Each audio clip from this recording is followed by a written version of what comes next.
जो मनुष्य नित्य पंच यज्ञ नहीं करता है वह बहुत बड़े नरक का अधिकारी होता है। कृमि भोजन नामक नरक में ले जाते हैं और उसे ले जाकर के वहां कीड़े मकोड़े रहते उस कुंडे में उसमें डाल देते हैं। पंच यज्ञ क्या है? पंच यज्ञ रोज करना चाहिए इस हर गृहस्थ को। पहला यज्ञ क्या है? ब्रह्म यज्ञ। 5 यज्ञों में से मतलब जो ब्राह्मण क्षत्रिय वैश्य हैं जिनका यज्ञोपवीत संस्कार होता है, पहले गायत्री जप करें, उसके बाद गुरु मंत्र का जाप करें, हमारे चतुर्थ वर्ण वाले राम राम का भजन करें, कृष्ण का भजन करें, हनुमान जी का भजन करें, शिव का भजन करें। तो नित्य भजन क्यों करें?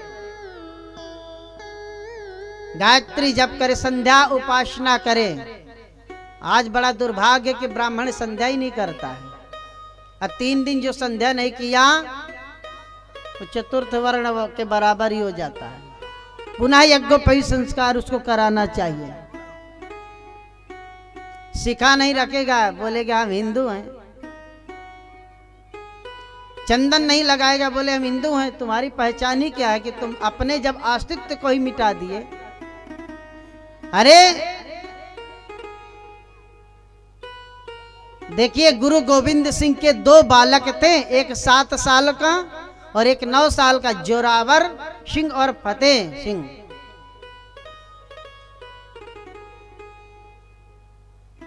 जाइए पंजाब में, मैं भी मई में कथा थी तो हम जाकर के उस स्थान में जाकर के दर्शन किए। दोनों पुत्र को जहां वहां का नवाब ने चुनवा दिया था जिंदा।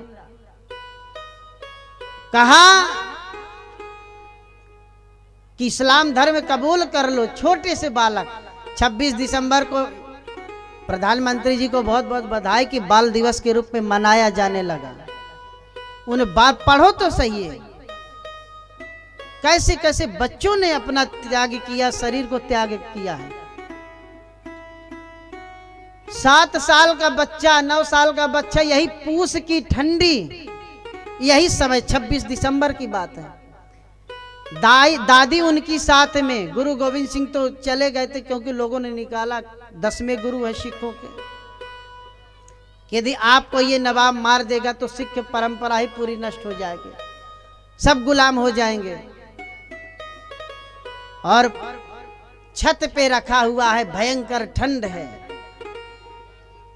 परंतु उन बच्चों ने कबूल नहीं किया। जो बोले सो निहाल, शस्त्रीय काल का नारा लगाते लगाते जिंदा चुनवा दिया। और हंसते हंसते दोनों बालक अपने प्राण को त्याग दिया, परंतु अपना शिखा नहीं कटवाए, बाल नहीं कटवाया और इस्लाम धर्म कबूल नहीं किया। हमें लज्जा आती है ऐसे देख करके। बड़े मॉडर्न के जमाने के बनते बच्चों को भी नहीं सिखाते, कहेंगे हम फलाने हम ढिकाने हैं। इसलिए तो शोषण कर रहा कोई दूसरा, कोई आकर के आपको। तो इस प्रकार नित्य संध्या वंदन करना चाहिए। दूसरा, देव यज्ञ करना चाहिए, हवन रोज करना चाहिए, अग्निहोत्री बनना चाहिए। 11 आहुति डालिए, घी गुड़ा के करिए महाराज, ना हवन हो तो, मगर नित्य हवन करिए सब कोई। 5 आहुति डाल दो कंडे सुलगा के। तीसरा, पितृ यज्ञ, माता पिता की सेवा करना तीसरा यज्ञ है।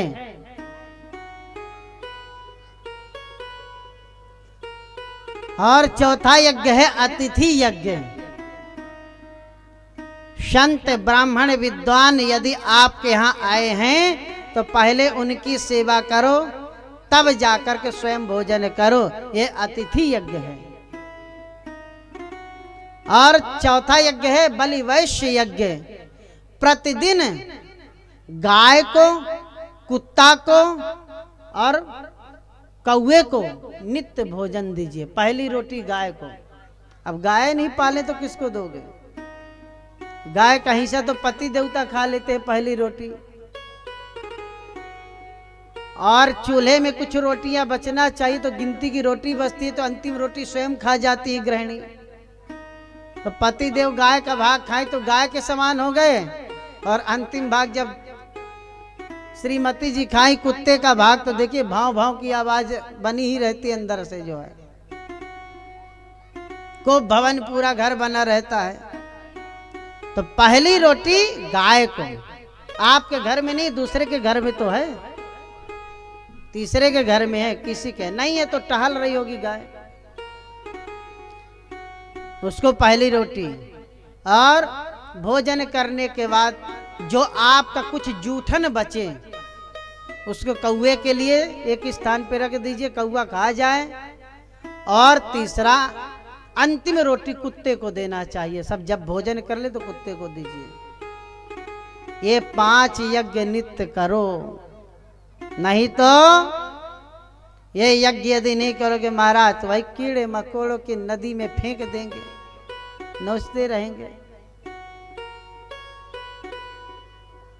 इसलिए सबसे पहले दूसरे का ना धन लूटो ना दूसरे का कुछ लूटो, स्वयं जो भगवान ने दिया उस पे अपना जो है जीवन यापन करो।